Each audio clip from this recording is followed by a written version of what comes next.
working on this social intelligence of the residents and district officers. And we also have Professor Takako Izumi. She is Associate Professor at the International Research Institute of Disaster Science in Tohoku University, Japan. She has worked as an expert in various agencies in the United Nations, and she is also very much involved in the work of the JICA project in Selangor, working to improve the safety of the local communities through their participation.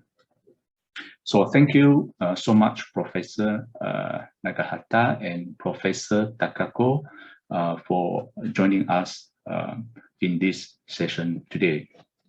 Now, at this point in time, I would like to acknowledge once again the presence of Dato' Dr. Sabaria Putih in this forum. And without any more ado, I would like to invite Dato' for the welcoming speech. Dato' Dr. Sabaria, please.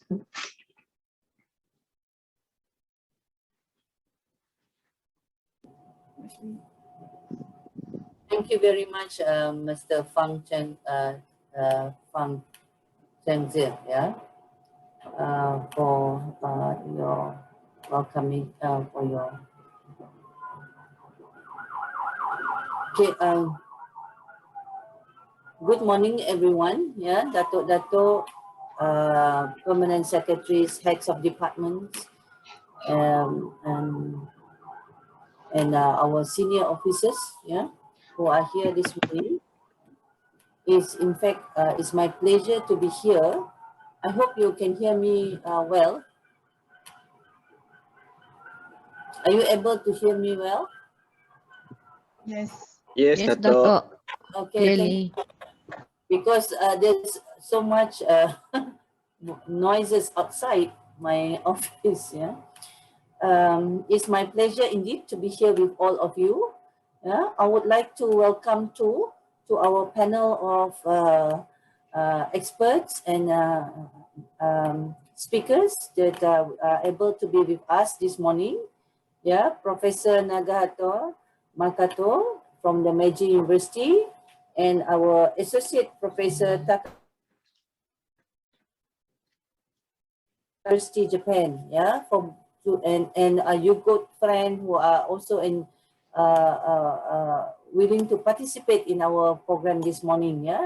Ohayo gozaimasu to all of you. And of course, as I can see, this is such an important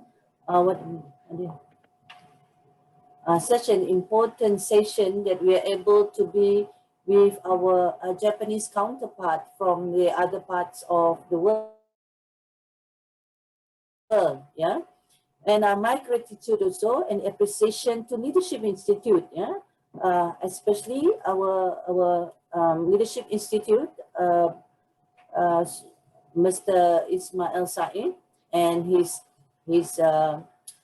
team, esteemed team from the Leadership Institute and from the State Human Resource Unit of the Sarawak government for successfully organizing the Executive Talk webinar series by bringing together bright minds from the state agencies, as well as GLCs, higher institutions, as well as at the national and international organizations, to share their perspective and experience with the Sarawak civil servants.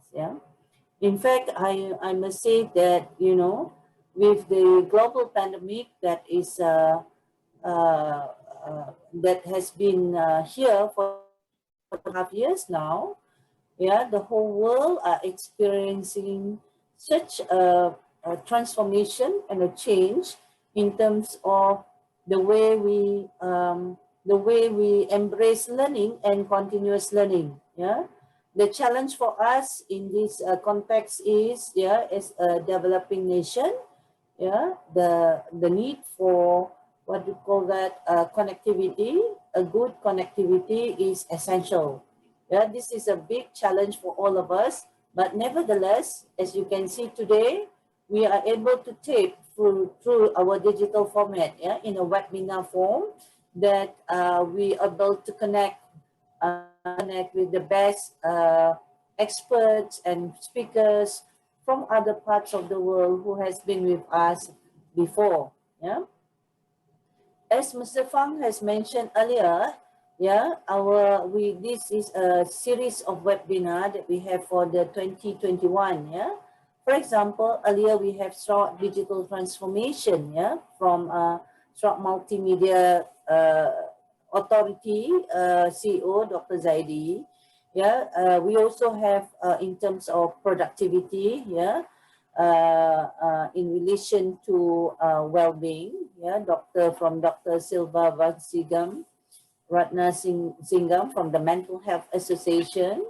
We also have a series of such as the power of visioning, yeah, from our UNIMAS Associate Professor Dr. Pauline Bala. Yeah, so is the art of strategy, yeah, by Dr. Sean Redley, COO from the Australian Institute of Management. Yeah, and at the same time, yeah, as you can see, I mentioned it just now that, you know, our virtual learning is the order of the day.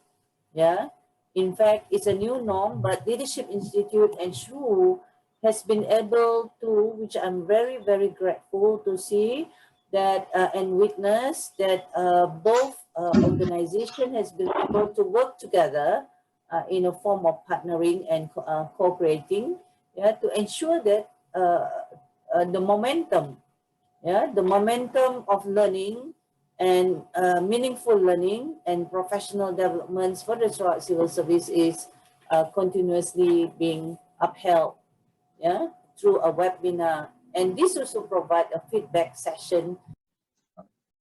I think line of Dato is not connected for the moment. And in that case, we will be proceeding to our webinar session. So for today's session, we are going to have sharing from our speakers, some actual examples of co-creation work that they have done, and they have been there, they have done it. And if you have any questions, fellow audience, you can type your questions in the chat box in this platform. And we have actually dedicated a session later on for Q&A and exchange with you all. So we will be picking up your questions to the speakers from the chat box during the Q&A session. So the first speaker will be sharing with us the how and why we have to co-create with the local communities. May I now invite Professor Nagahata to make your presentation. Professor Nagahata, please. Okay, thank you very much, Mr. Fan, moderator. And first of all, good morning, everyone. Can you hear me? I hope so. Yes. Yeah, okay, thank you very much. Terima kasih banyak. Nama saya Nagahata. Selamat pagi ya. Di sini juga masih pagi dan juga di Malaysia mungkin ya. Okay. My name is Nagahata, and I am presently working as a Dean of the Graduate School of Governance Studies, Meiji University in Tokyo. And yes, first of all, I think I have to say I'm very much glad to be here, to be with you, all of you. Although I cannot physically being at your place in Sarawak, but it is very nice to see you here, and also I can share something with you based on my own experience. Personally, visited Sarawak State, I think 3 times. The first time was many years ago, I think around 20 years ago, when I participated in the, I conducted a research survey about microfinance in Indonesia. And at that time, I was very expert for such kind of things. And then we conducted a survey in Kalimantan Barat. And then I just decided, oh, I can go to Malaysia by car. So it took many hours from Pontianak to Kuching by car, and I was very much exhausted. But when I came into your place, the Kuching, I mean Sarawak State, that totally scenery changed. It became very much beautiful. Yeah. There are very much well-organized plantation and the cities and buildings and very clean. Yeah, so I was very much happy actually to be there.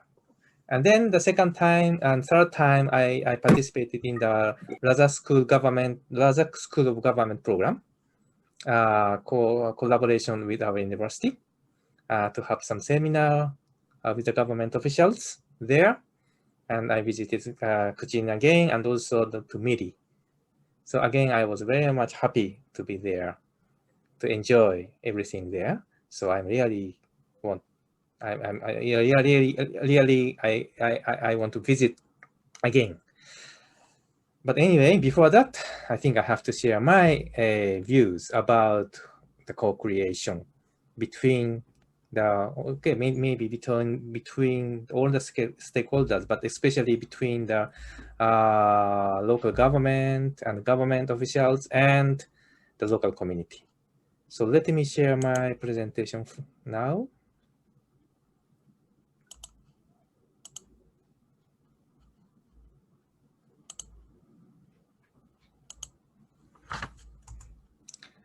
So this is outline of my presentation. Briefly, I'm sharing about the historical background of the local community and then necessity of co-creation.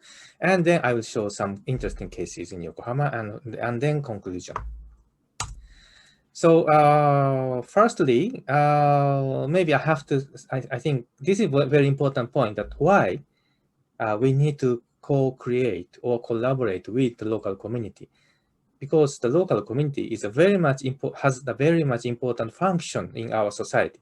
So firstly, the function of the local community is common property resource management. What is a common property resource? It can be the natural resources, but also it can be the physical resources like basic infrastructure. And for the survival and for our production, we need some such kind of the common property resource. Yeah. Land, forest, river, and other natural resources, and also basic infrastructure. So for many years, the local community have been managing those common property resource by themselves. So this is one important function of the local community. The second one is mutual help among the residents. I think maybe the most easiest example is I don't know, do you use the word gotong royong in your, yeah?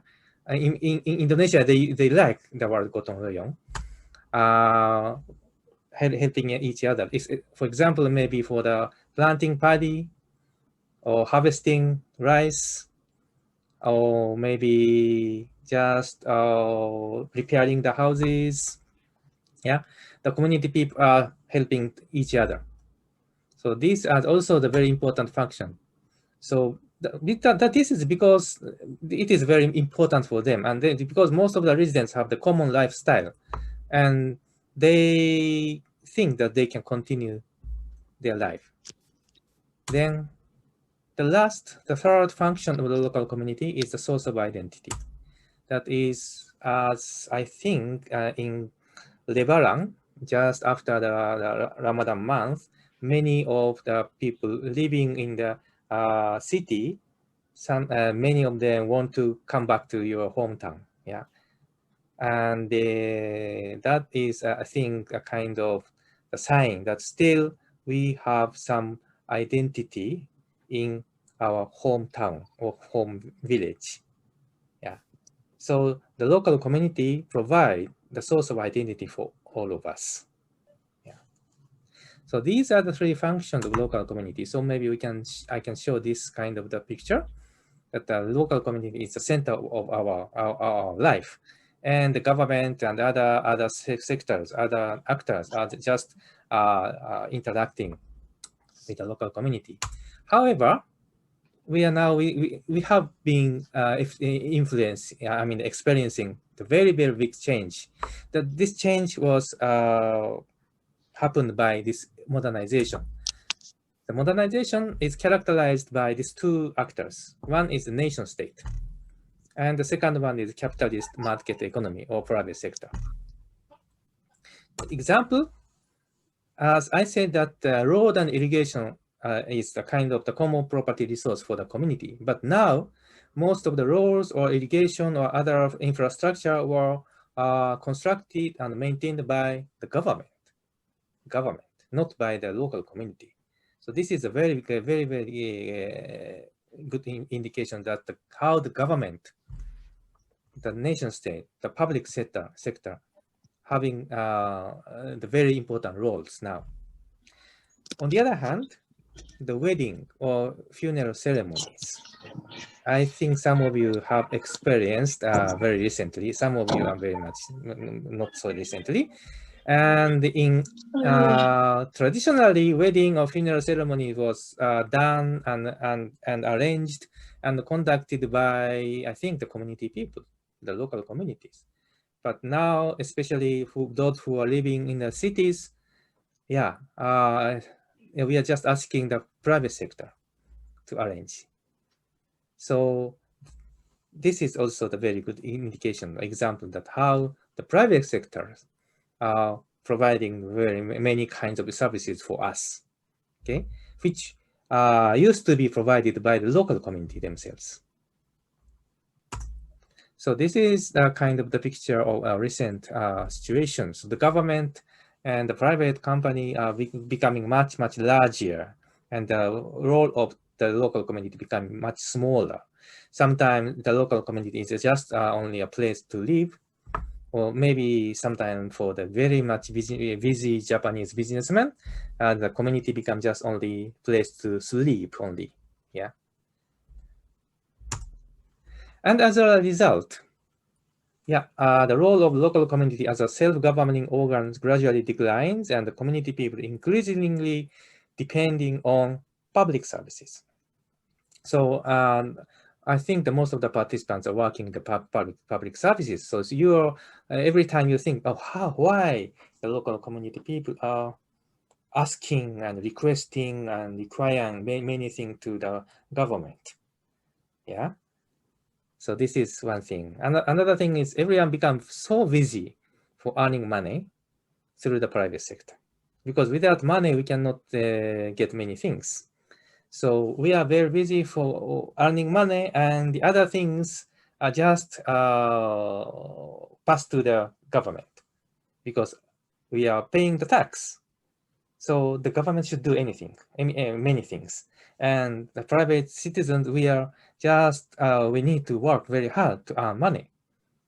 So this is what is happening. And then the local communities are losing their roles drastically. However, in our rapid changing and globalized society, it is actually it is not so easy. It is very hard to solve all the issues by the government alone, which is, I think, which you are every day feeling this point.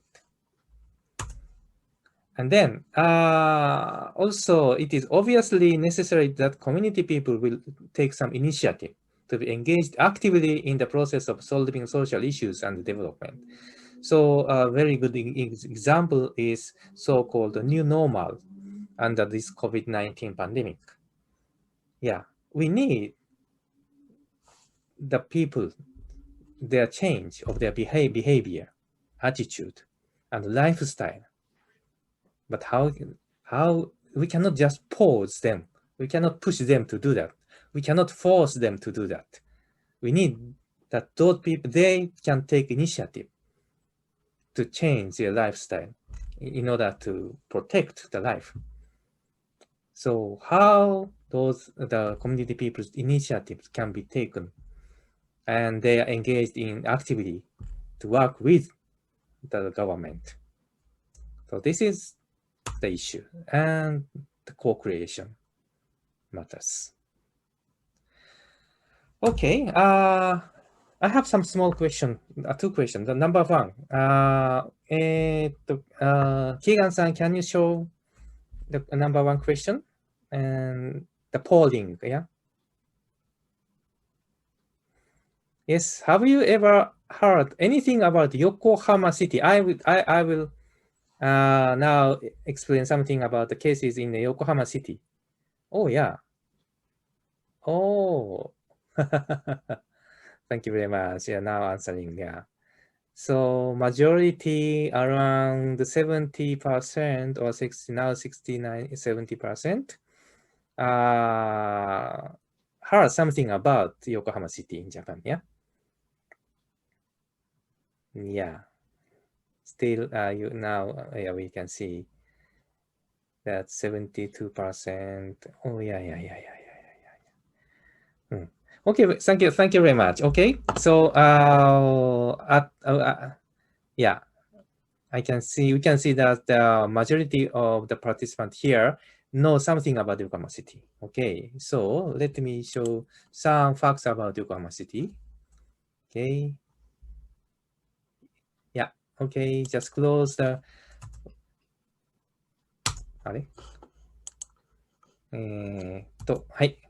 There's some facts about Yokohama. The Yokohama is one of the port city, one of the first opened ports in Japan in 1859. Maybe you have heard something about the port in Yokohama, yeah, port city. And then since then, it became a gate city to receive foreign and Western culture. So I just put some names here: newspaper, water supply, bakery, beer, gas light, hotel, horse race, laundry, railway, and telegram. Those are the things firstly introduced in Japan from this area, Yokohama. Yeah, and during the rapid economic growth era in Japanese society, which was in 1960s, the city became residential area for those who work at Tokyo, because we can commute from Yokohama to Tokyo, although it takes at least 30 minutes by train, usually 1 hour by train. But it is a very good place to live for those who are working in Tokyo. So as a result, now the total population is around 3.7 million. And this is the largest single municipality in Japan in terms of population size. And also, we have the industrial and business sector and also tourism sector. So this is some pictures. So the very high-rise buildings and the old traditional, the old buildings, and you can see some. The Chinatown in Yokohama is the largest Chinatown in Japan. Yeah, and these there you can see some port and also some traditional houses and the parks out there. Yeah. Okay. So the second question. Hi, Keegan-san, can you raise? Yes. Do you like to visit Yokohama City? Oh, yeah. Almost 99%. Yeah. Thank you so much. Yeah. Yeah.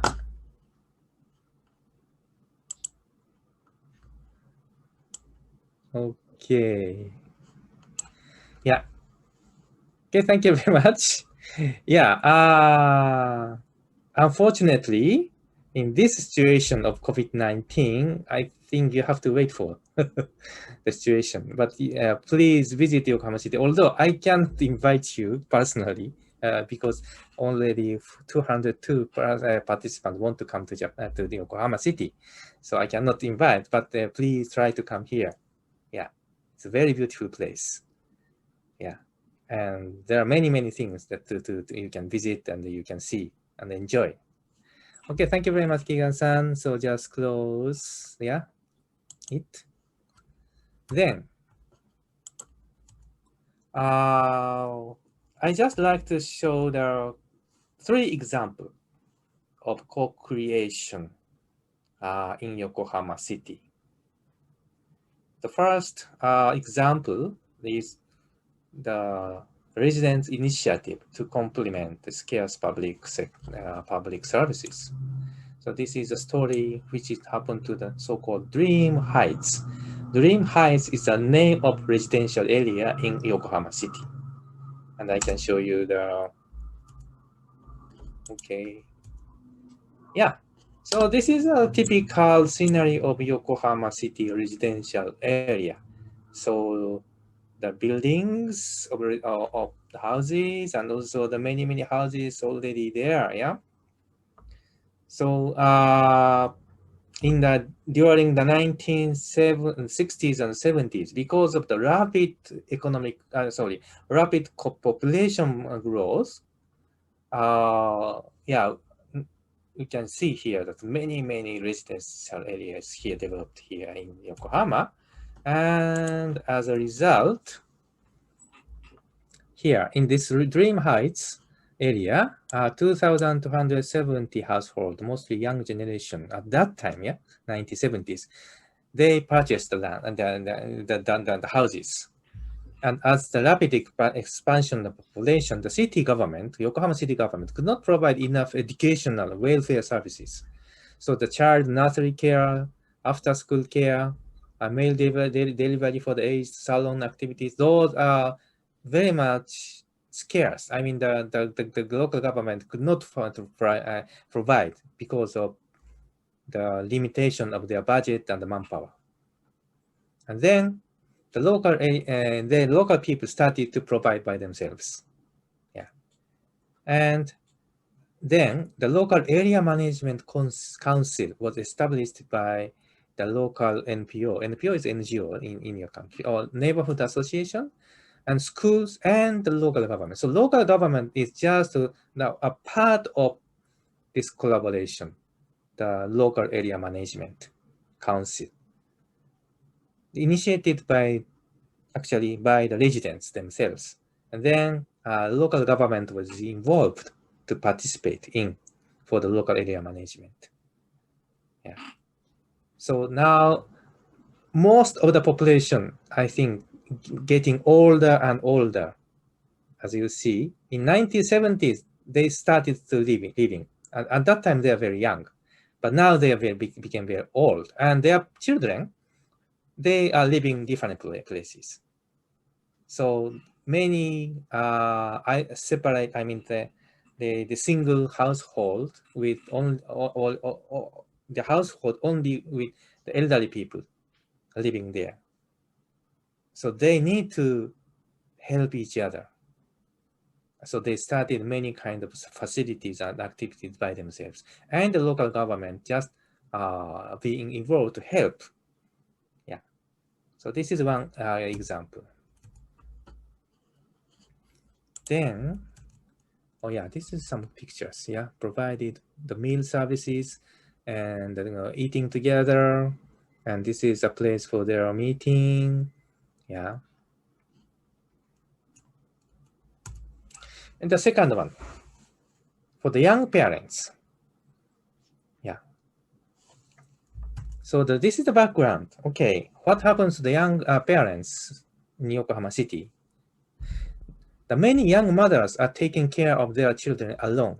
But yeah, I say that in the Dream Heights area, many elderly people are living alone. Okay. What about their children's generation? Their children's generation living far from their original place. And then, as a result, the young parents they have to take care of children by themselves without help of their parents or their relatives. And also, basically, the fathers are very busy working outside. So basically, mothers have to take care of the children. Yeah. And of course, taking care of a child by alone by the mother who doesn't have enough experience of raising children have many difficulties or problems. But there is no place to ask the question, to consult. And it sometimes becomes a reason for the child abuse. Okay, so this is the background. This is actually not only the case in Yokohama, but Yokohama, because of the population size, it became also one of the very big issues. Okay, and then some of those mothers themselves who feel difficulties of lonely child raising, they started to make a group to help each other. And they established a small center for parents and children gathering together at the shopping street of Yokohama City. And then, so that the very small children with the parent, they can freely visit the center. And they play together, and the center provides various programs and the counseling by the experts. So this facility was established and run by the mothers themselves. Okay, and then after that, they started. The city government started to provide the subsidy. After that, okay, the first initiative by mothers, and then the local government, city government started to provide subsidy, and then the city government entrusted this Bino Bino is the name of the mothers group to run the support the support center.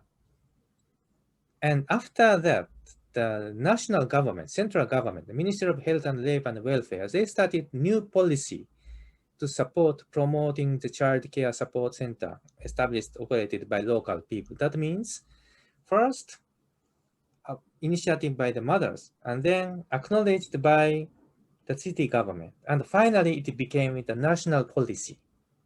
And now there are many such kind of the child support centers throughout Japan, operated by the mothers group and supported by the national government subsidy. Because it became the policy, but it was started by the initiative of the mothers. And third cases, this is about natural resources. Nihari Citizen Forest and Nihari Satoyama Park. So Satoyama, maybe this is a very typical Japanese word. So Satoyama means forest adjoining residential area to be sustainably utilized for hundreds of years. It is called Satoyama Forest.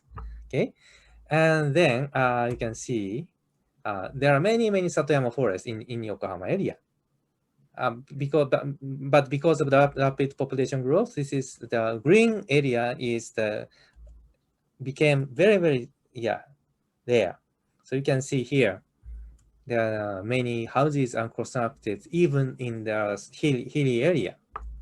Okay, so the forest can be, how can the forest can be conserved? This was also the very much big issue for the city government. But unfortunately, the city government does not have enough budget to purchase all the forest land. Yeah. And on the other hand, the residents of Yokohama City also started to feel the necessity of forest conservation. It might be some sense irony, because residents themselves, they started living in a place after cutting the trees, the forest. They started living, yeah. And then after a few years, maybe they started feeling, oh, the forest around us, it is very important. We have to conserve. Yeah. So, but anyway, there are kind of the various citizen groups of forest conservation were formed, and they started their own activities. And the establishment of Nihal Citizen Park and Satayama Park, it was established in year 2000. Yeah. And in this case, the city initiative, the government initiative and the citizen initiative go together. So they are collaborating from the beginning. Yeah. The management plan of this forest was discussed and formulated by multi-stakeholder council, city government, landowner, and citizen group and experts. So the objective and the zoning and the principles of management were discussed and agreed, and everyday care was implemented by the city government and the volunteer group together. So city government and the volunteer group again. And then the Nihama Satayama Park was opened in 2009. Yeah. So these are some pictures. Yeah. Okay. So patterns of collaboration or co-creation. Okay, I just like to just summarize 3 cases in Yokohama City. Dream Heights, truly initiative from citizens and be developed to town management council where local government is involved as a one stakeholder. And Binomino, the parental care, initiative from citizens, and based on that, the government introduced new policy to collaborate. And the third case, the Nihal Citizen Forest and Satayama Park, the government and citizens work together for conservation and management of the forest from the beginning. So from these cases, you can imagine that there are many kinds of areas of co-creation or collaboration. Yeah. So I'm just showing some example areas of co-creation or collaboration that requires flexible, sensitive, or careful treatment assistance, and that requires professional skill and knowledge, and that needs active participation of local community, and that needs consensus formation by local community, and that leads to creation of active community. So whenever you need to have active community involvement, participation, that requires flexible, sensitive, or careful treatment and management, and sometimes also requires professional skill, I think the co-creation and collaboration is necessary. And roles of government sector in co-creation and collaboration. Okay, as we see the 3 cases of Yokohama City, I should say that without initiatives from local community citizens, nothing can be created. If only initiated by the government sector, no active participation or involvement of citizens can be created. So initiative of local community is very important. So that means at first, the government should act as a facilitator, okay, not initiator, just to facilitate the process. And then you can work as a facilitator, and then the initiative of the local residents, community people already started, then you can be a partner of their activities. So this is a very important point here. Initiative is first of them, and then government should work as a facilitator. And after the initiative come out, then the government can be the partner of the activities. Yeah. So how it can be started? These are the things that I can conclude from based on my own experiences in the many communities in not only in Japan, but also in Indonesia and also in Vietnam and other countries. Yeah. Building good relationship with local communities, and then listening to the story that local residents telling you, and then dialogue with the local residents to find out what they can do by utilizing their own resources. Their own resources is more important. Yeah. if the local people from the beginning, depending on the outside resources, they cannot be independent and they cannot be real taking initiatives. And then discussing together with the local residents to initiate collaborative actions, and if necessary, provide financial and material support. And finally, institutionalize or formalize when necessary to make them sustainable. So those are the role of government and how it can be started based on my own experiences. Okay, so I think that is my conclusion. And this is some kind of principal collaboration created by Yokohama. Maybe you can just sometimes you can utilize these things. Yeah, there are 1, 2, 3, 4, 5, 6 principles of collaboration, which was already created by the Yokohama city government in year 1999. Yeah. All right. So that is the end of my presentation this time. So I just like to invite the questions from the floor. Thank you very much. Thank you so much, Professor Nakahata, for enlightening us on the importance of co-creation and also on how co-creation has been implemented.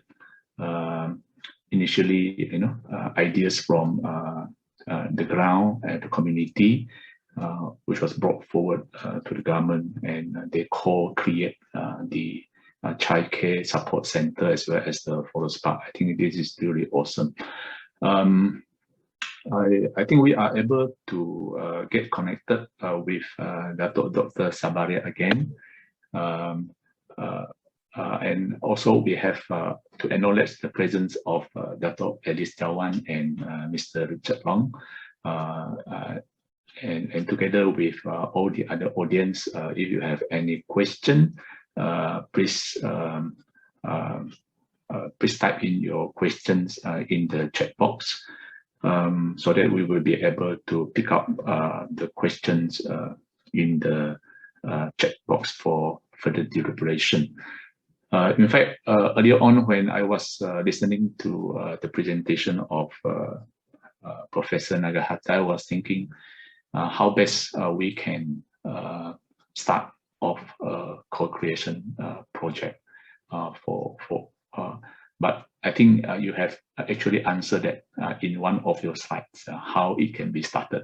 So thank you very much, Professor Nakahata. Can I invite Dr. Sabaria to comment or give insights on the presentation, please?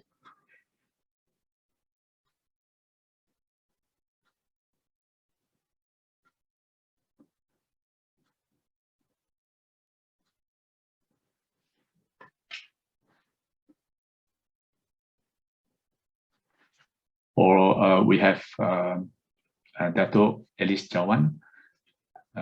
You have any comments that you want to, or any insights you want to offer?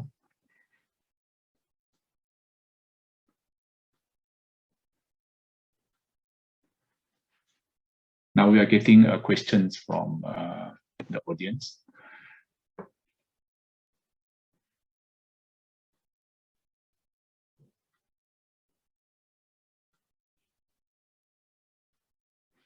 The questions from, let me have a quick view on this, from Rosalie from the State Service Modernization Unit. She was asking what are the greatest challenge that the government has overcome to create co-creation. We can relate it to the Yokohama case. Professor Nakahata. Yes, yeah, thank you so much for a very important question. Yeah, actually, one of the very important, I mean, maybe not important, maybe very big challenge for the government is, I should say, the mindset of the government officials. Yeah,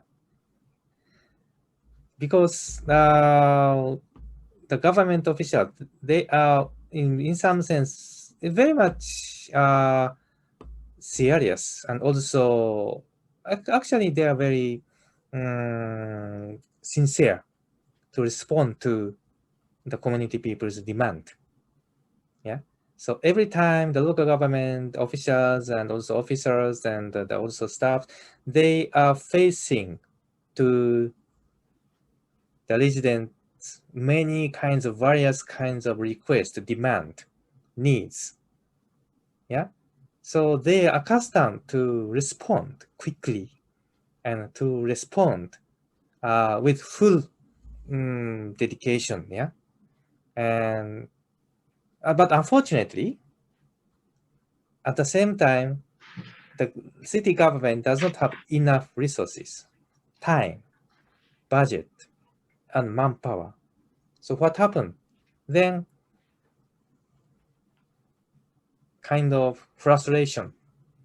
Yeah, because in both sides, yeah, citizens, residents, yeah, they are demanding many things, and the local government side, they really want to respond to those demands, but they cannot do actually. So that was a situation, I think, created by the in Yokohama City. But so the mindset, yeah, of the local government side, it's very nice actually, that we have to respond quickly, properly to the people's demand. That is my responsibility. But I think in some sense they have to change that. I have to respond. I am responsible for responding, but I cannot do that every time. So I need the citizens' initiative. Without their initiative, we cannot do. So this kind of change of thinking, yeah, was, I think, the very big challenge for the government officials, even the field staff also. Yeah. So that, and then it became, I think, gradually talking together with the citizens, together with the residents groups, talking and discussing. Gradually, they change their mind. Oh, yeah, the citizen, they can do something. They have their own idea, and sometimes they have their own resources.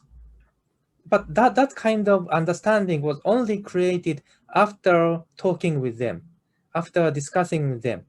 So without talking with them, without listening to them, maybe the mindset of the government officials cannot change. Yeah. So that is my, I think, point. Yeah. So, yeah. Thank you Thank very you, much. Professor Nagahata. Yes, I believe mindset is one of the challenges that we have to face.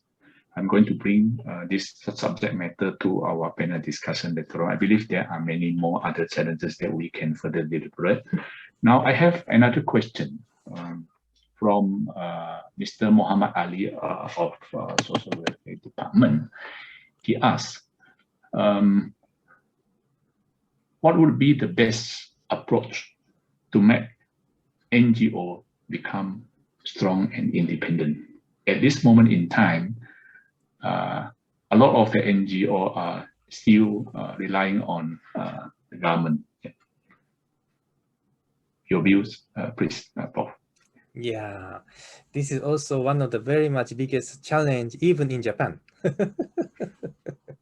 Yeah, because I also have the experience of working in an NGO. Yeah, and okay, maybe this is another matter of the mindset of the NGO side. Yeah, NGO side, they think that, oh, we can do many things because we have some idea, and we have some idea and also skill to do, but we don't have any money. So let us ask the government or donor agency to give us the money. Yeah. So this is a kind of tendency. Yeah.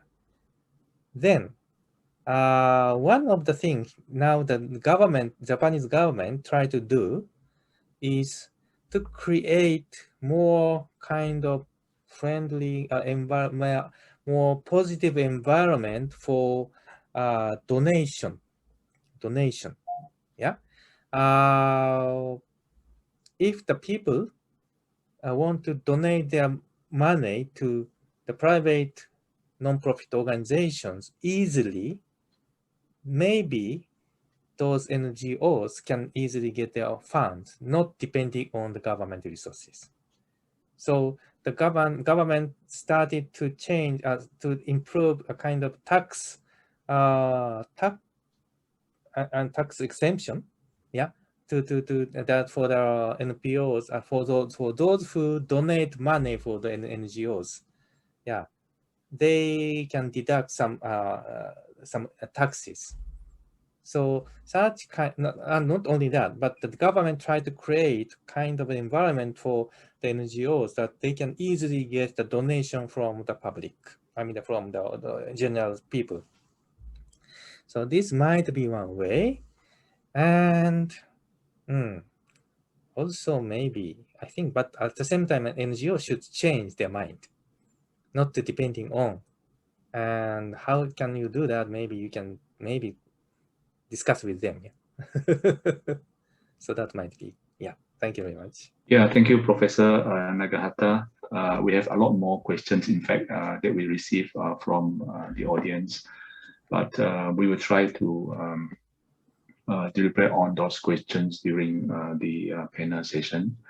Thank you so much once again, Professor Nagahata, for the inspiring presentation and also your invaluable responses to the questions brought up by the floor. Our next speaker will be sharing with us her hands-on experience in carrying out co-creation works with different stakeholders. May I now invite Professor Takako Izumi to make the presentation. Over to you, Prof. Thank you very much, Mr. Fan. Good morning, everyone.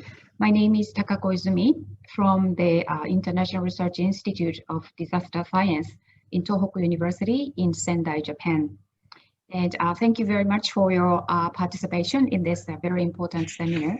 And it's a great pleasure for me to be here and given an opportunity to share my experience and also the project currently ongoing in Selangor State in Malaysia. And myself is a associate professor in Tohoku University.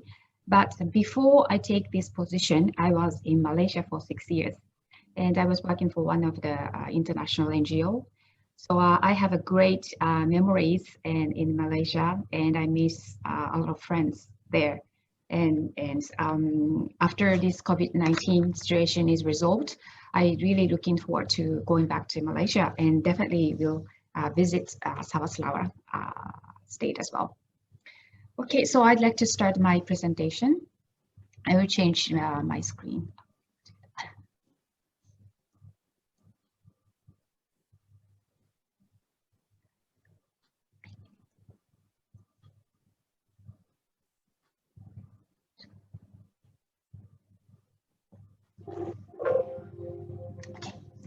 So today I would like to mainly talk about the ongoing project in Selangor State, funded by JICA. It's a Japan International Cooperation Agency. So the title of the project is Strengthening the Disaster Risk Reduction Capacity to Improve the Safety and Security of Communities by Understanding Disaster Risks. So mainly when I talk about disaster situation in this my presentation. So as I said, I'm from Sendai City in Japan. It's located in the northern part of Japan. Here it is Sendai City. So this Tohoku region was affected by the Great East Japan Earthquake and tsunami happened in 2011. I'm not sure how many people remember these disasters and know about it, but it was a really devastated disaster and it happens on 11th of March in 2011, and magnitude of the earthquake is a magnitude 9.0.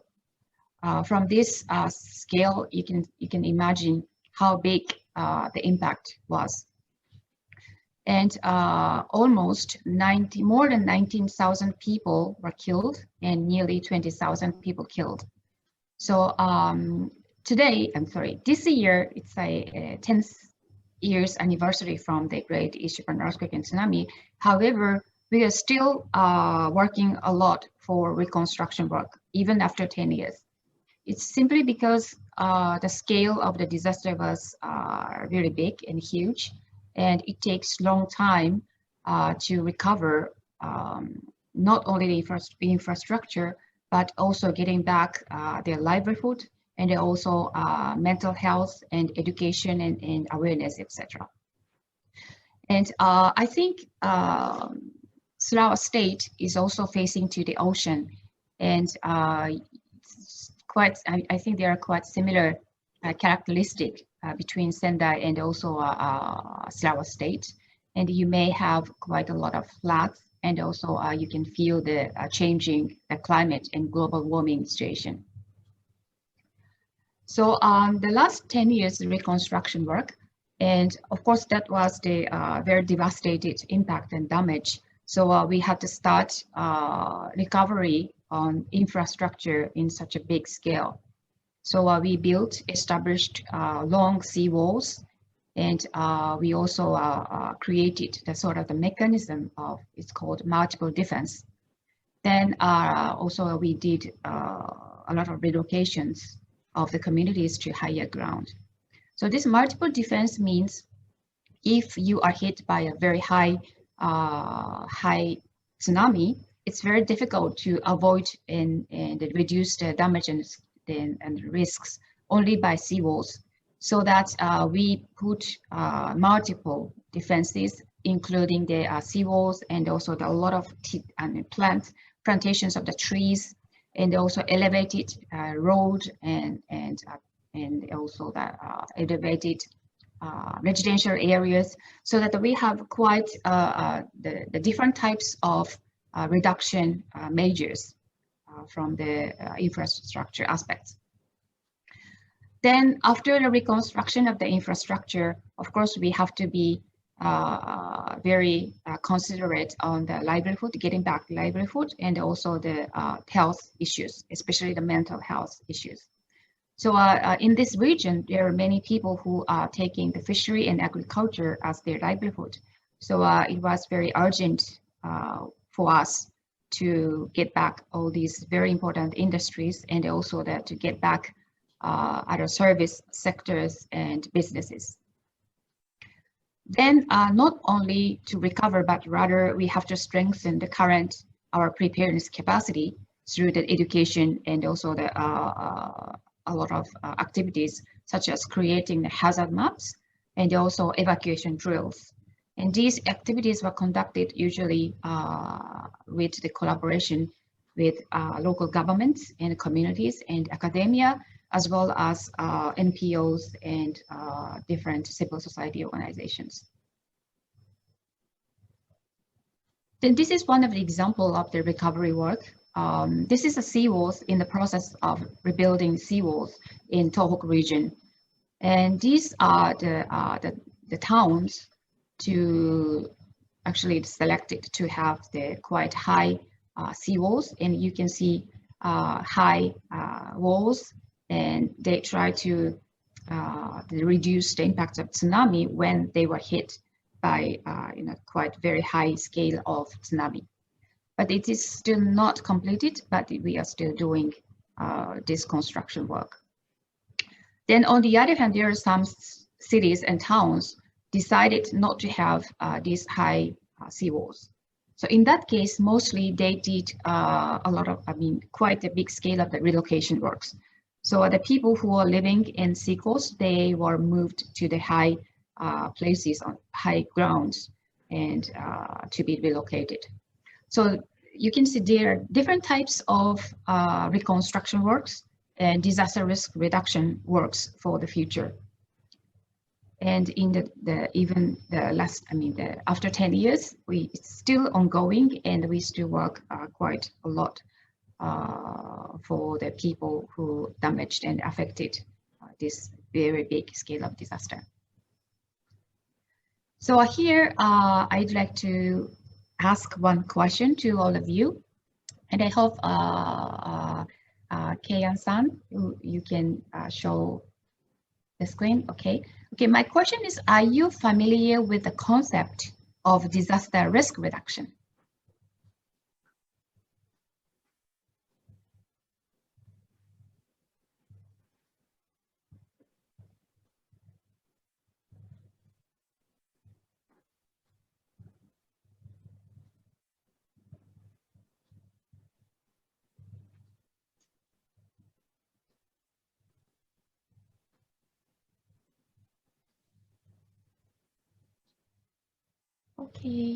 Okay. Thank you so much for your taking time to vote. Okay, so from this result, I understand most of you have not heard about the concept of disaster risk reduction, and still that more than 20% of you and participants have heard about the concept of disaster risk reduction. Okay, so today in my presentation, that is a keyword. Disaster risk reduction. So, so I will explain little by little in my presentation what is disaster risk reduction. Okay. Thank you so much for joining this vote. Okay, when we talk about disaster management, and we usually divide into 4 stages. So once disaster happened and you see, we have to start the response activities. So that includes providing the relief goods and items, and conducting evacuation, and also the rescue team, and that kind of emergency and urgent activities. It's called response. Then the second stage is called the recovery or reconstruction stage. After you get a lot of damage and impacts, you have to start the recovery or reconstruction work. That includes, as I mentioned, the infrastructure reconstruction, and also the livelihood and housing and shelters. And that's called a recovery stage. So usually it takes quite a long time. It depends on the scale of the damage. But if it is a very big disaster, it takes 5 years, 10 years. It takes quite a long time. Then at the same time as recovery, we also have to start the mitigation work. Mitigation is that not only rebuild the infrastructure, but rather we have to include some aspects of disaster risk reduction or mitigation. So for example, when you build the buildings, rebuild some buildings, and people can think about to make it a resistant, earthquake resistant structure, and also the strengthen the building code. And if it is the location which probably easily hit by tsunami, and you can also consider build seawalls at the same time when you do the recovery work on roads and also the other infrastructure. Then together with mitigation, you also can conduct the preparedness activities. So preparedness usually means a lot of education and awareness raising activities. So conducting evacuation drills and training, and equip the early warning system. So these are the preparedness. So my question before, and the concept of disaster risk reduction. So disaster risk reduction will be conducted before disaster strikes. So that means mitigation and preparedness. Together with preparedness mitigation activities, we can call it as disaster risk reduction. That means to reduce the risks and to reduce the impacts in case you are hit or a big disaster happened in the future. So that it's sort of an investment you have to make, and you are not sure whether or when you are hit by disaster or not, but you have to be prepared. As long as you are prepared, the damage and impact can be minimized. So that's the concept of disaster risk reduction. So and then now I would like to introduce one of the projects, disaster risk reduction projects we are conducting in Selangor State, together with JICA and also Selangor State and the UTM. And it's the title of the project, once again, it is strengthening disaster risk reduction capacity to improve the safety and security of communities by understanding disaster risks. So the background and why we have to be so think about the disaster things is that 90% of major disasters happening right now is that weather related. That means floods, storms, and not really earthquake, but rather major disasters currently happening is that water related, floods and storms and typhoons. And there is some evidence that scale and also the numbers of the floods and storms and typhoons are increased compared to before. Then, as you know, the climate change that will cause more occurrence of major disasters like floods and storms and typhoons. Then, in the face of climate change, and it is very difficult to reduce the frequency of storms. It's very obvious, and we already see a lot of evidence. This kind of situation increases the disasters and also the strengthen the frequency and also the each scale.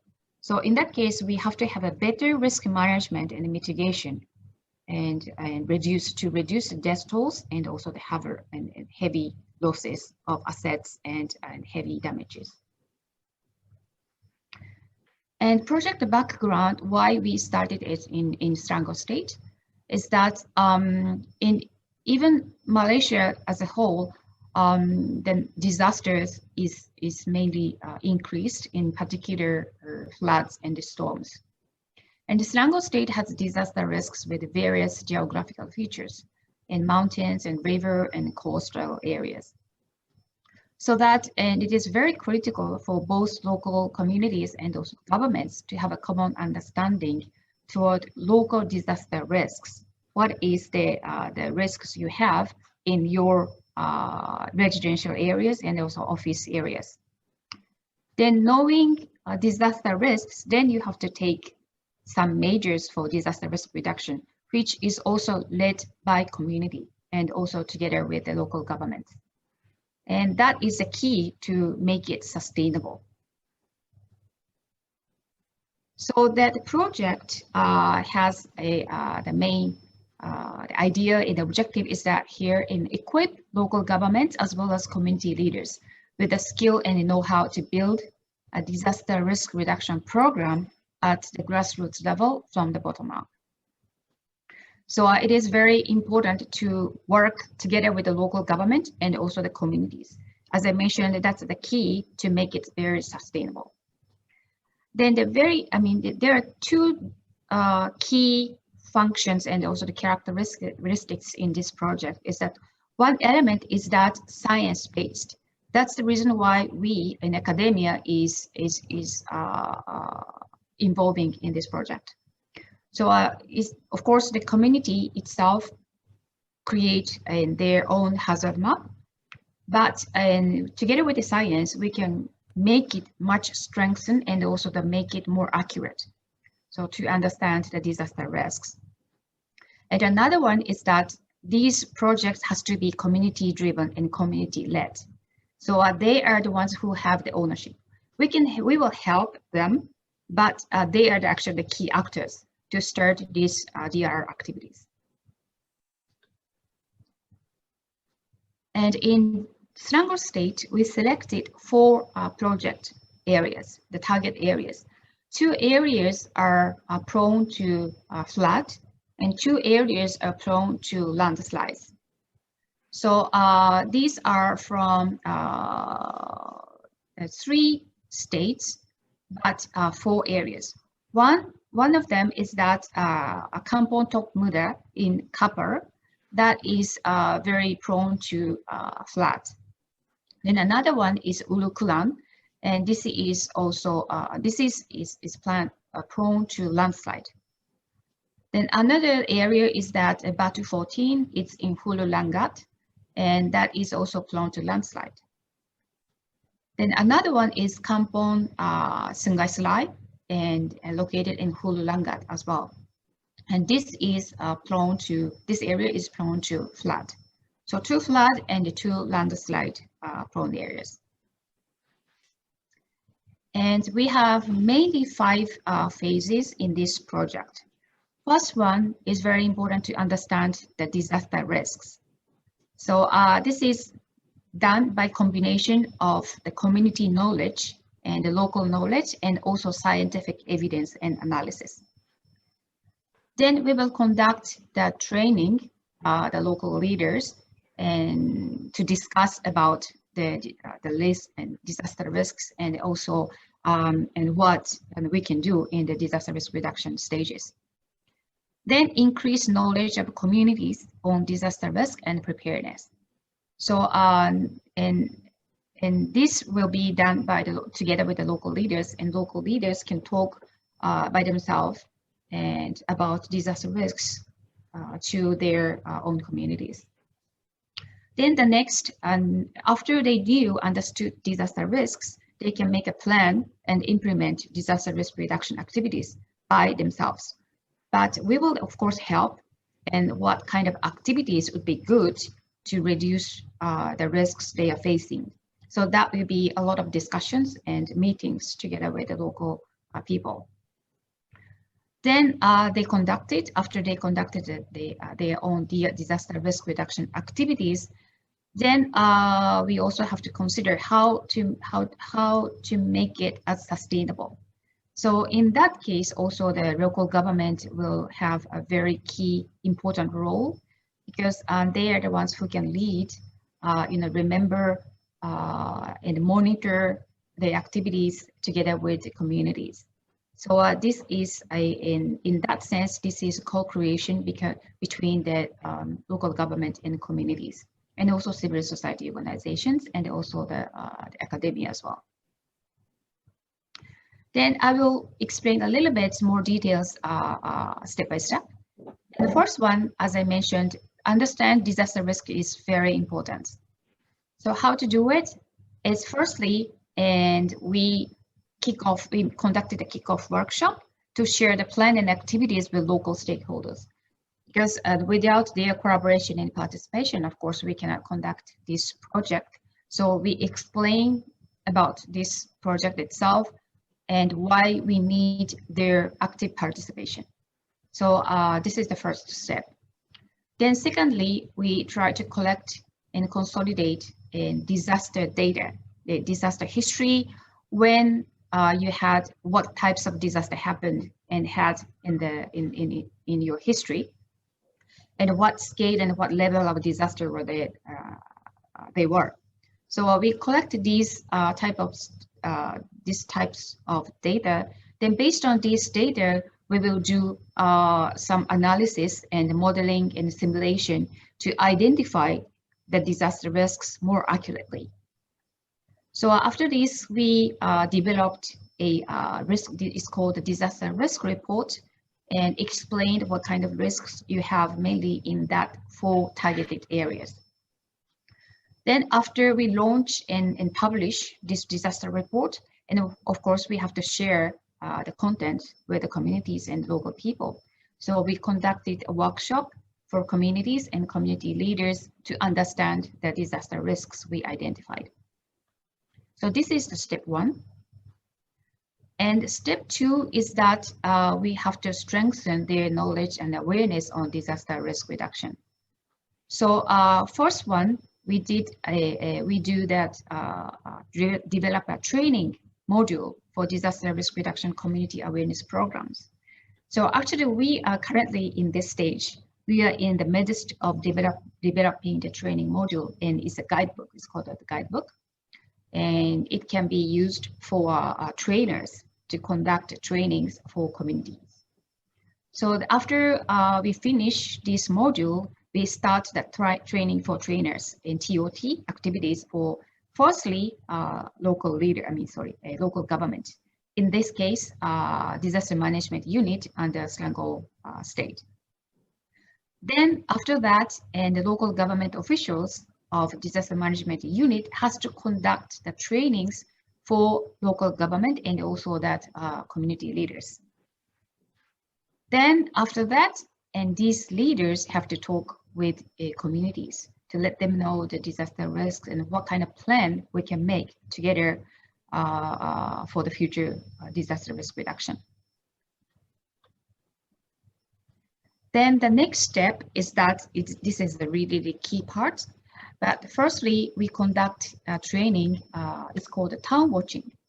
Town watching is that the people in the community, they will walk around in their own communities and they will find out disaster risks by themselves.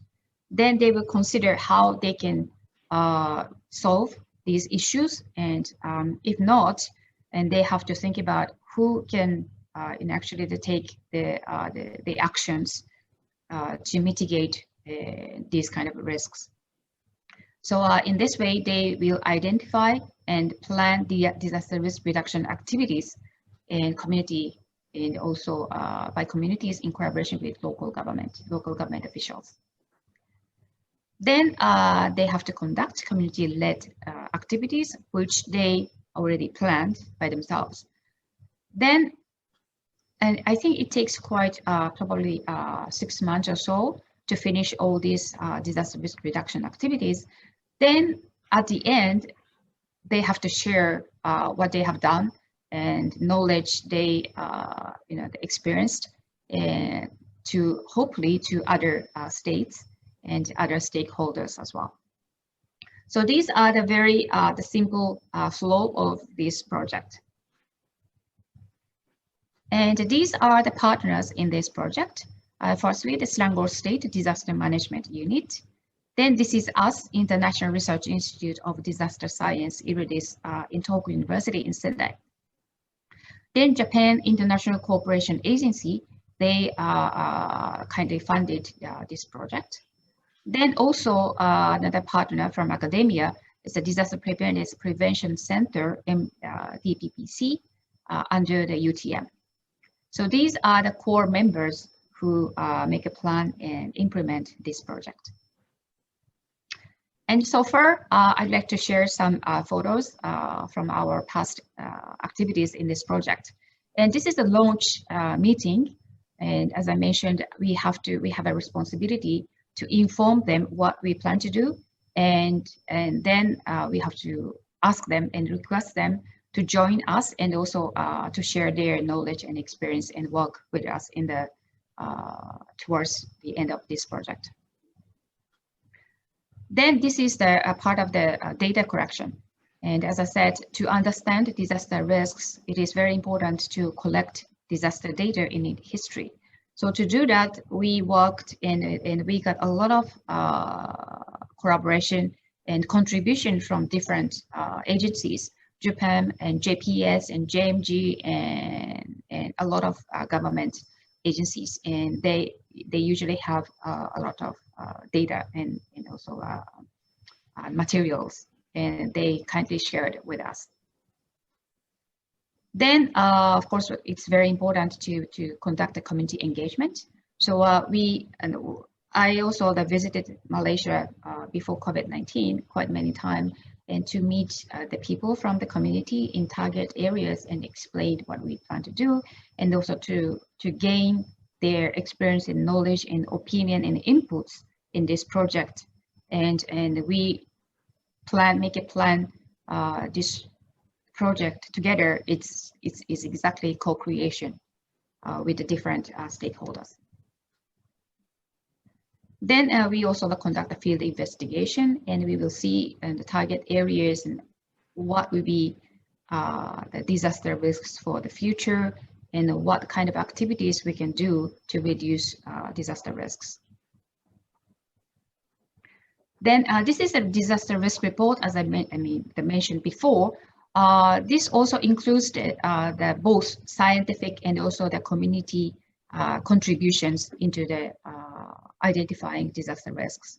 So some photos and we included here was taken by based on the simulation and modeling, and also the drone, and utilize different computer applications and systems as well. So this is one of the example to identify risks of landslides. And you can see from these photos, and very technical and scientific photos, and you can see this kind of slope, and these are sort of very prone to landslides as well. And these are among the floods, and these are also the scientific and technical map, and to show where is the most prone areas by floods. This kind of the data can be created based on the disaster history before.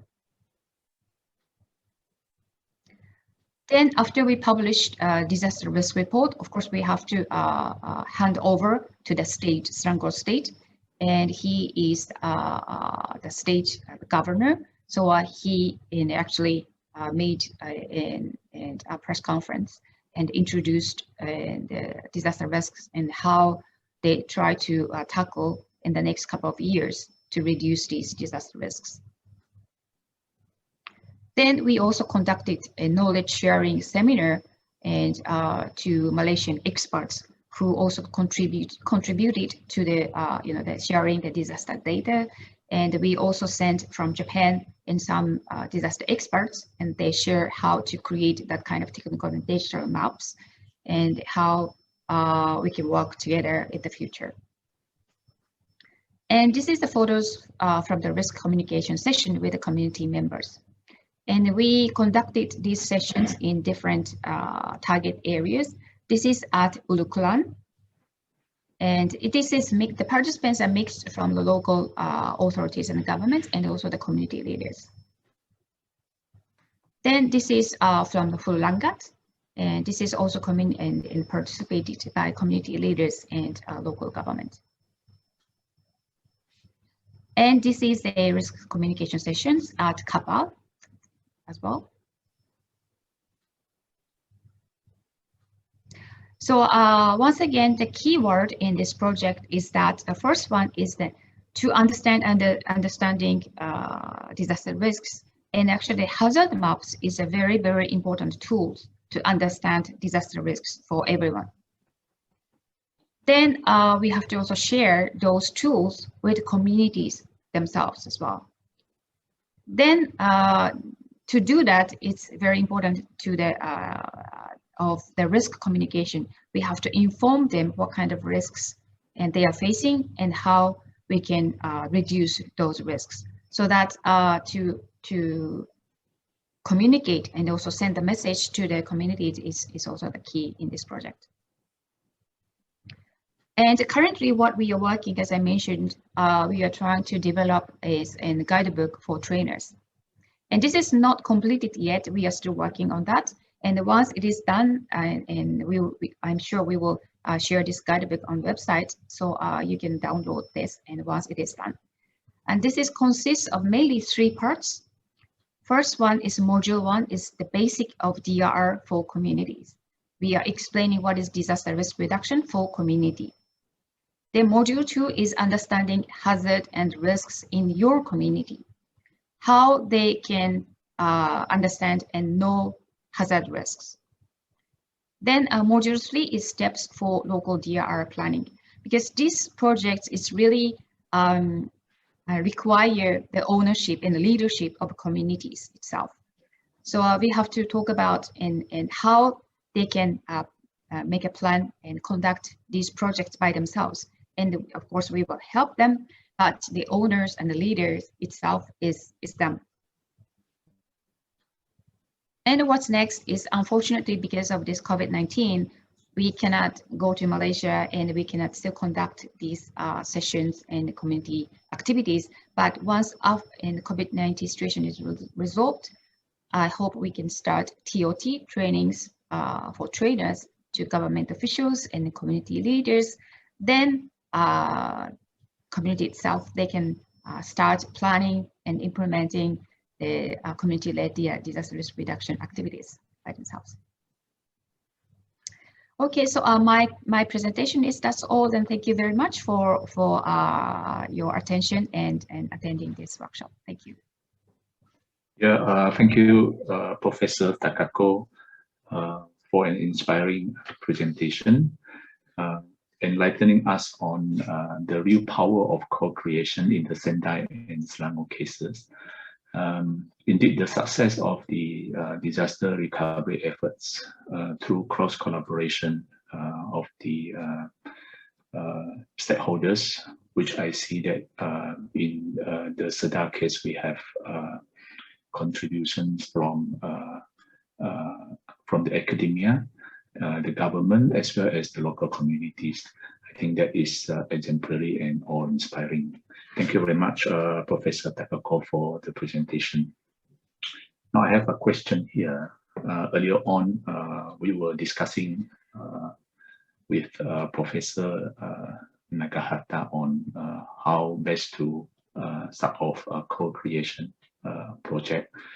Probably we would like to seek your advice on how best, to ensure that the co-creation project that has already started is able to be sustainable as well as effective. I'm sorry, I mean, can you just repeat the question? Yeah. Probably you can advise us on, based on your experience, how best we can ensure co-creation project is sustainable and effective. Okay, thank you very much. I think the co-creation itself is a key and answer to that question. So make it sustainable and effective, and without the participation of different stakeholders, without that, it is very difficult to achieve.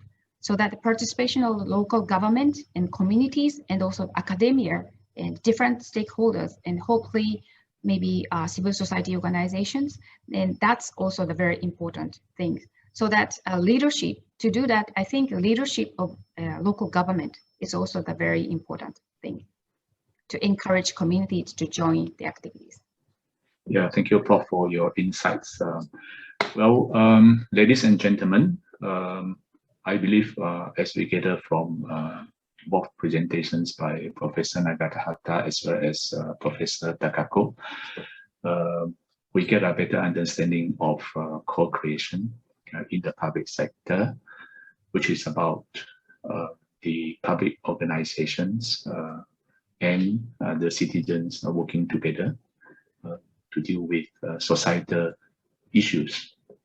And as we can see from the cases in Yokohama as well as in Sendai and Selangor, we can consider co-creation actually is a fertile solution to many of our public service delivery programs.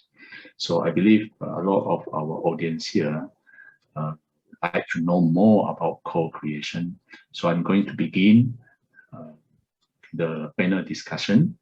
And I have actually received several more questions from the audience, and I will not be asking, detecting the question one by one, but I have summed up, the gist of those questions into three major questions that we will be deliberating in this panel discussion. Well, the first question is, what are the critical success factors to innovate public sector through co-creation? Probably I can get the insights from Professor Nagahata.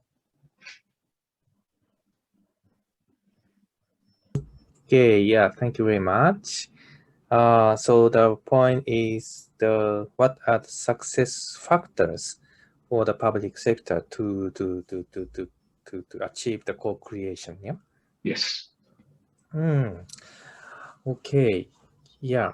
I think the first of all, maybe the government policy, which allow or maybe which encourage the local government or each local government ministry or even the offices to create the co-creative activities.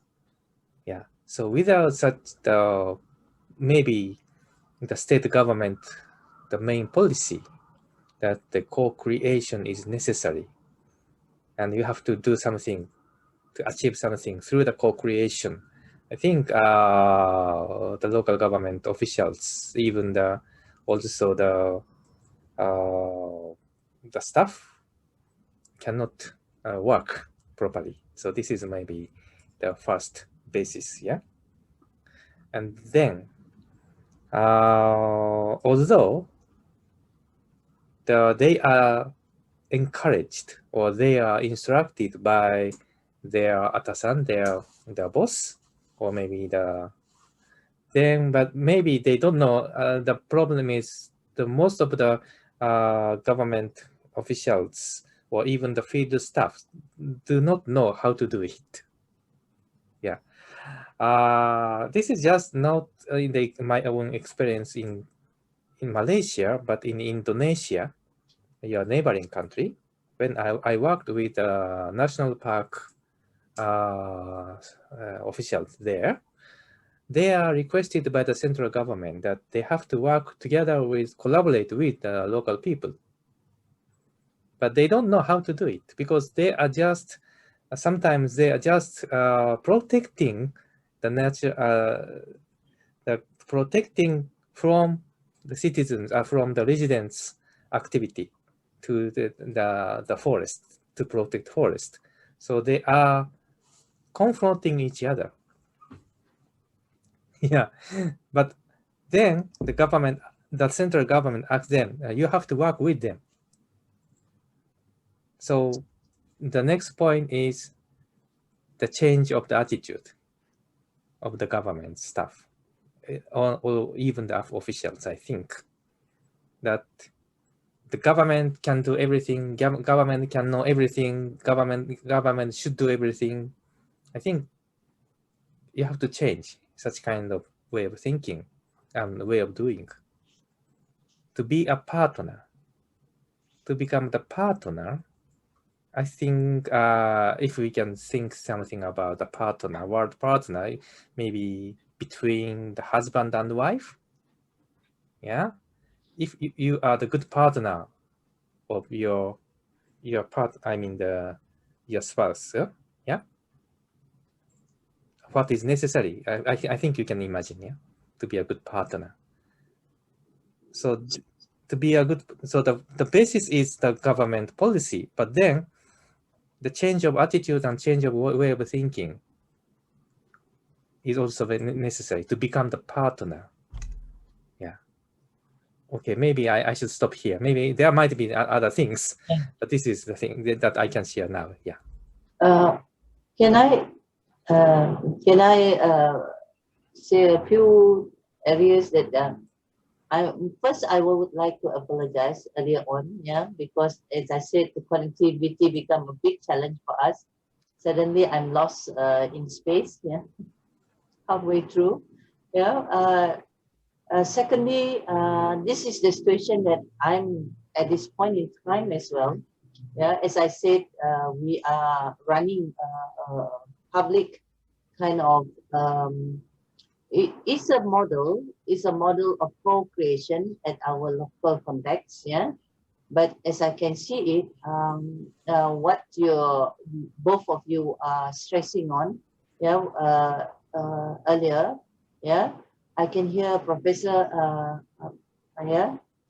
Professor Nagahata was mentioning about the mindset and attitude and all those things. These are key challenges that I'm facing, at our local context. Because, for example, we have been stressing on kind of, I don't know, to be honest with you, it's a huge challenge to begin with, because of course people will say, oh, it will start from your school system and all these things, and bringing people to the communities, kind of community work, then they can feel right from early years. Yeah, it's kind of the culture sometimes has shaped itself in that sense. Yeah, but then if you look at mission culture, they have those, you know, the culture is there. But then when it comes to when they work in an institution, government institution, they become strangled with the kind of bureaucracies, the kind of, you know, we are the government, you are the communities, that kind of is supposed to be such a seamless and tripartite partnering and a seamless way of working. Who are we? Yeah, in that kind of model. Yeah, because many a time we fail to see. I can actually what do you call that? Conform to what you have mentioned earlier. Yeah, the need for change. And I for one, as a leader in the Sarawak civil service, for example, has always stressed on the need for many of our frontline agencies like RANDO, yeah, resident and district officers, yeah, who are actually our, to be honest, to be called as frontlines, yeah, because they are the one interact day to day with our communities, yeah. So in a way, and the council too, you know, all our councils are the frontliners. I have always voiced this many a times, but as I can see, there have been change, but the change has been a little bit too slow. At times that I become more, what do you call, impatient, yeah, to see the change, because the interaction that need is not just about talking. The interaction that we require is how best that our frontline, yeah, whether resident, district councils, yeah, actually empowered the community. Yeah, empowering means, or it's not about asking the community what this thing they should be doing, this. No, yeah, a lot of people misunderstood that. Empowering community is about hand-holding the community to understand, yeah, to understand our core purpose and to make the community able to participate actively and able to sustain the project. This is the level which is very, very tough for a lot of us. Yeah, and sometimes again, I do concur with you, Professor, that many of our team members from the government servant feel that it's too hard. It's too difficult to get, because, you know, we are a developing nation where the community are still not able to actually leverage on their surroundings. Yeah, they need to be coached to be able to participate actively into this conversation. Yeah, they need to be built into the capacity, the skills. Like you said, if you said the government, what do you call that, staff are not able to have the right skills to actually, it's true. In the sense that one is they need to educate and actually handhold the community. The community are also not in the loop of what to do. Yeah. So actually the government front lines are the one who coach the community how to go about things. Yeah. More so, these front lines, our civil public servants at the frontline agencies, they have to be equipped with the necessary skills. You know, that's why many a times we actually bring them for this conversation so that they learn from you guys who have been doing it.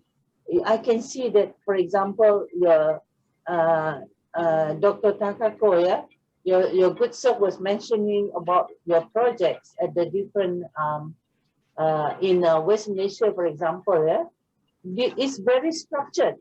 Yeah, to the extent you are able to actually put it to put it to the, what you call that, the chief minister, yeah, to endorse and see what, because it takes the level of a very structured. The process has to go to the highest level because it needs to be strategically put into policy, yeah, for it to be cascade down further. This is the challenge that we have at the state level.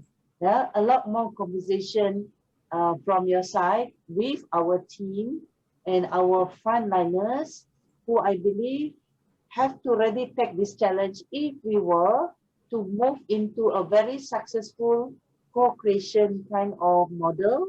And also, actually, we have been, what you call that, with your good self, yeah? Yeah, I mean, with Japan and Yokohama, especially, yeah, your side, yeah, has been in this exercise for quite some time. But maybe the numbers that we need now, there need to have more numbers. More people should be trained and more people should be exposed to this kind of thing to make them critical mass that we need. Thank you. I have given quite a lot of please. Thank you. Thank you, Dr. Sabaria and Professor Nagahata for the insights. I believe Professor Takako would like to share her perspective also on this matter. Prof, please. Okay. Thank you so much for Mr. Fan and also Dr. Sabaria. And yes, I totally understand the challenging. Then even in Japan, that's quite a big challenge, how we can mobilize the communities as well. And so here, the communities usually who are very interested in this kind of activities is that one who already experienced big disasters. So that's why they know and you know, they feel like they don't want to see that kind of same damage. So they started thinking how we can reduce the damage and also the risks in the future. But without those experiences, I think it's not really easy to convince people to join the activities and to be much active.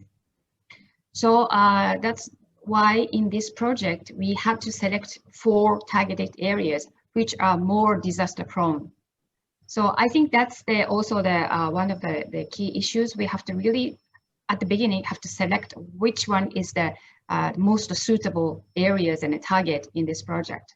And we definitely need some collaboration and active participation from the communities.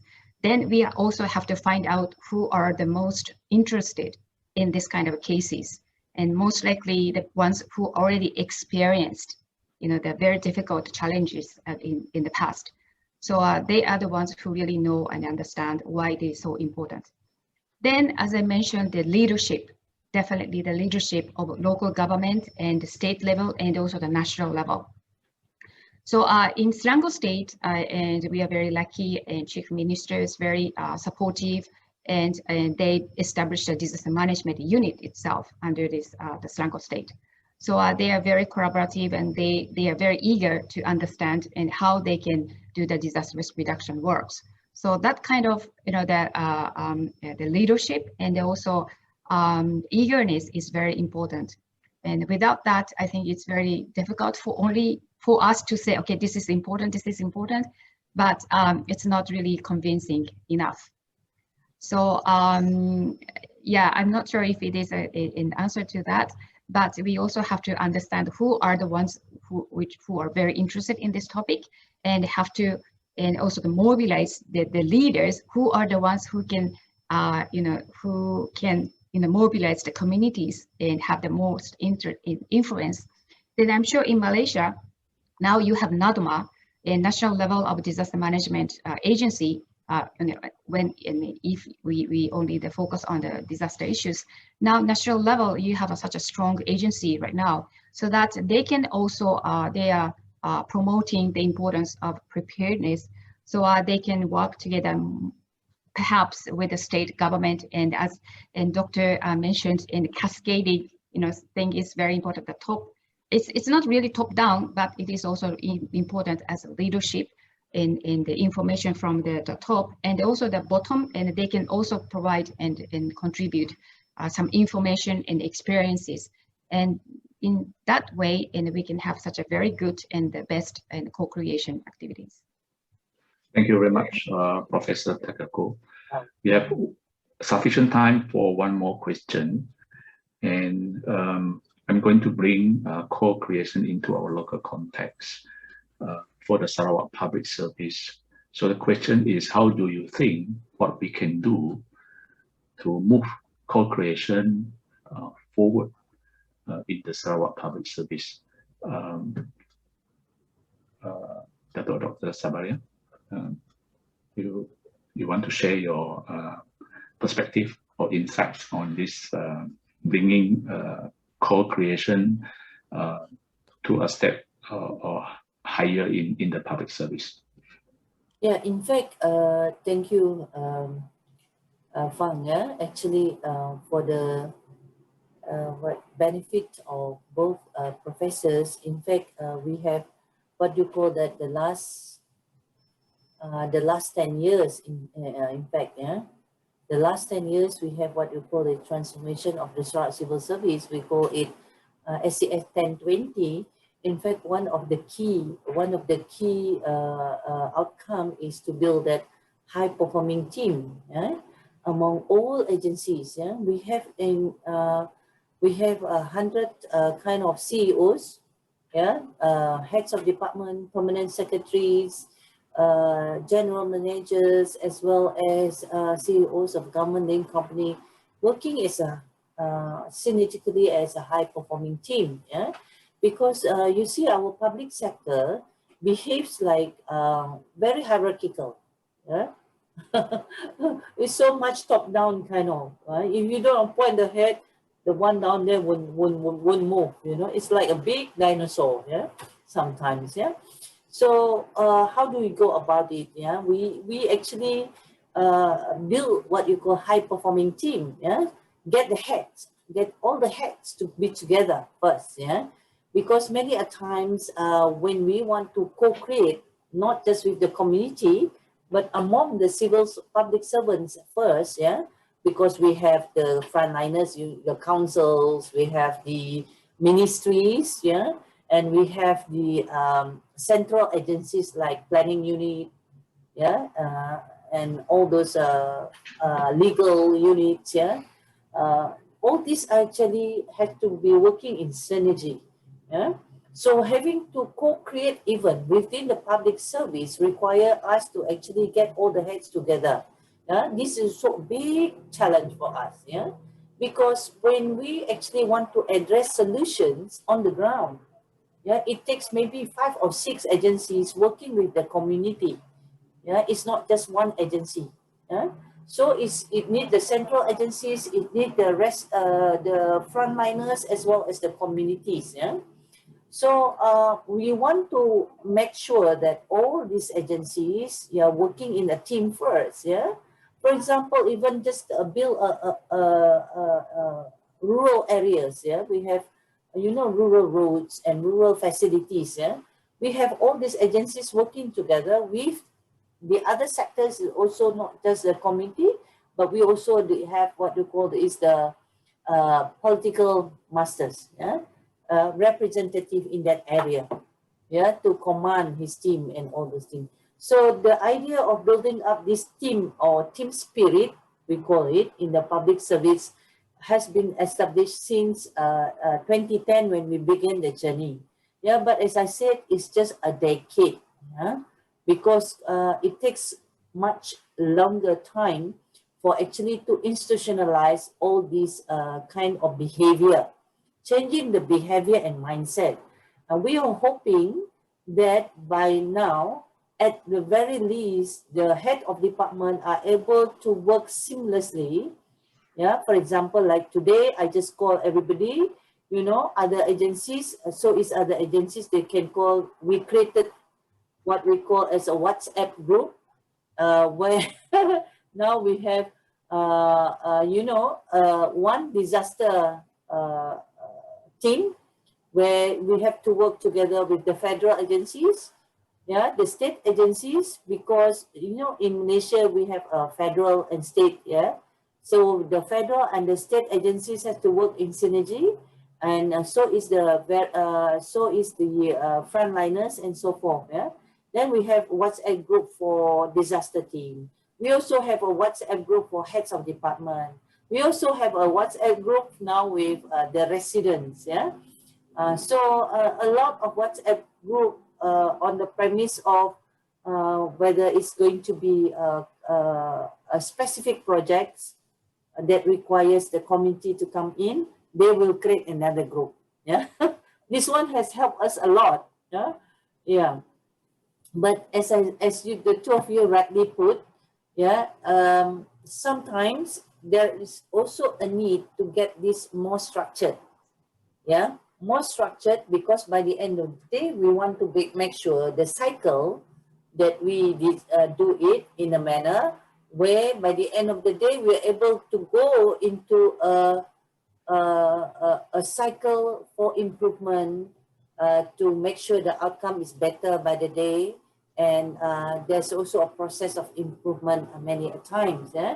This is the skills that many of our frontliners need to be trained, yeah, and how to bring about the community.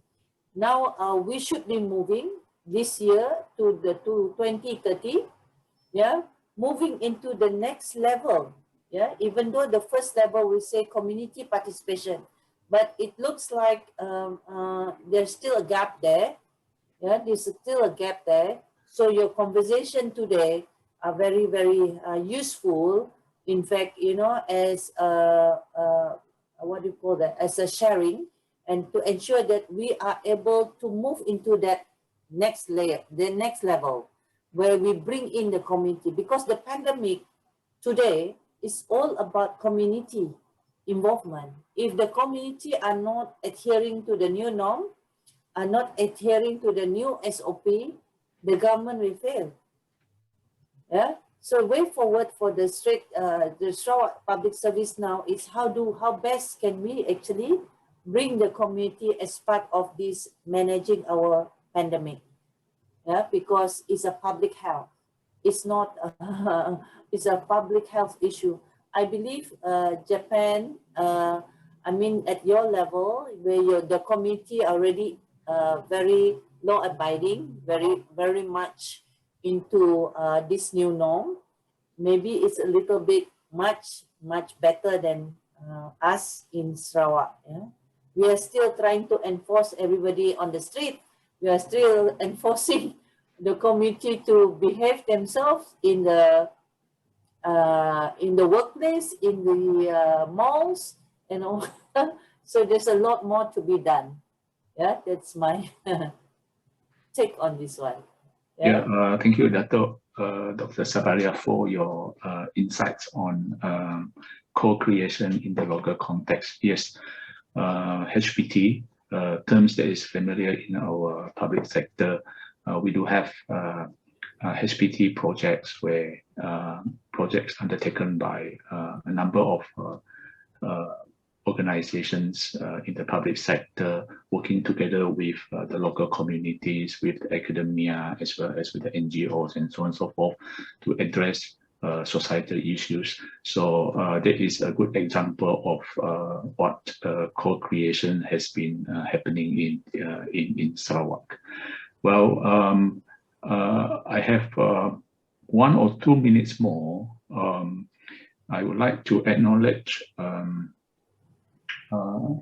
the audience, and I would like to open up for comments or perspectives or anticipation from the audience. Probably we have just a number of persons that I noticed in the audience. We have Mr. Johari from the RSOG. We have Dato' Ellis Jawan. We have Richard Long, Mr. Richard Long, and Mr. Ismail Said. Probably there are 2 slots for comment. Please, if you would like to, any one of you, the audience would like to comment, please, now is the opportunity.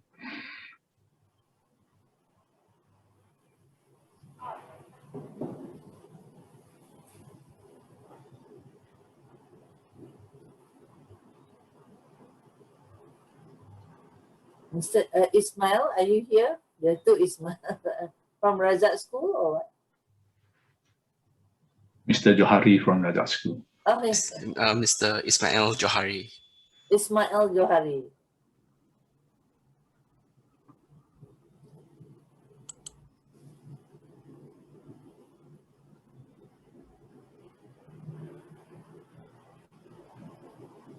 Assalamualaikum. Dr. Sabar ya. Good to see you, Yes, Professor. yeah. Glad to hear from you Professor from Izumi. Kuala Lumpur. Thank you, Mr. Fang, for the opportunity. I didn't expect to speak this morning. Just come here to listen. Well, 2 points from me. One is that with the depleting resources, co-creation has becoming more important. The second point is that how do we expedite co-creation in a country like Malaysia, where we probably have a different structure, a different social setup as compared to Japan. But I guess given that the world has become more interconnected and globalized, probably the learning experience can be expedited. And I'm always optimistic that we could emulate whatever that success story that have been exhibited in Japan. Over to you, Mr. Fang. Thank you. Yeah, thank you, Mr. Ismail Johari from RSOG. One more slot, any audience for your comments.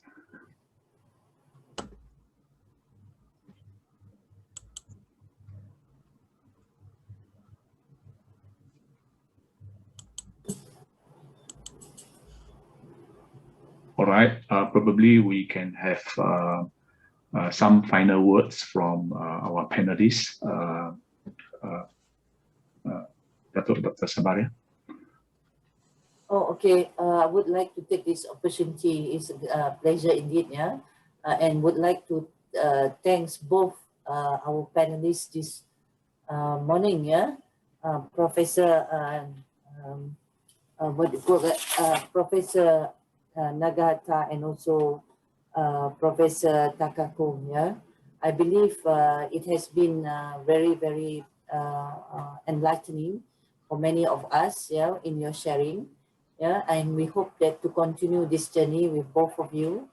Yeah, and thank you very much. And to all the audience also, yeah, thank you for participating.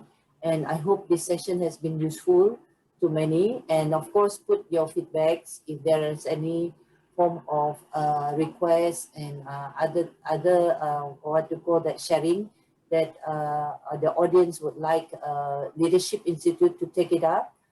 Together with Meiji University as well as Tohoku University. Yeah, we hope in the future we're able to meet face to face, not just through the Zoom session. Yeah, thank you again. Yeah, Professor Nagahata. Yes, okay, thank you very much.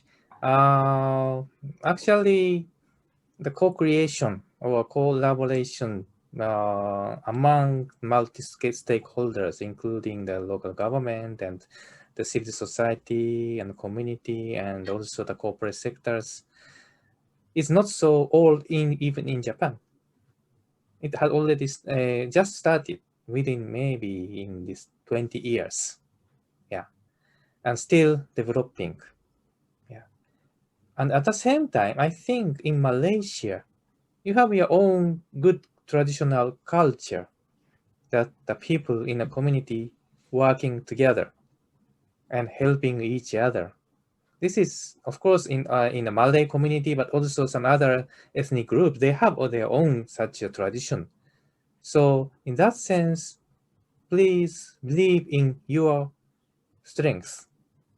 I think your power of co-creation you have. So just maybe start and share the experience, learning together, and continue.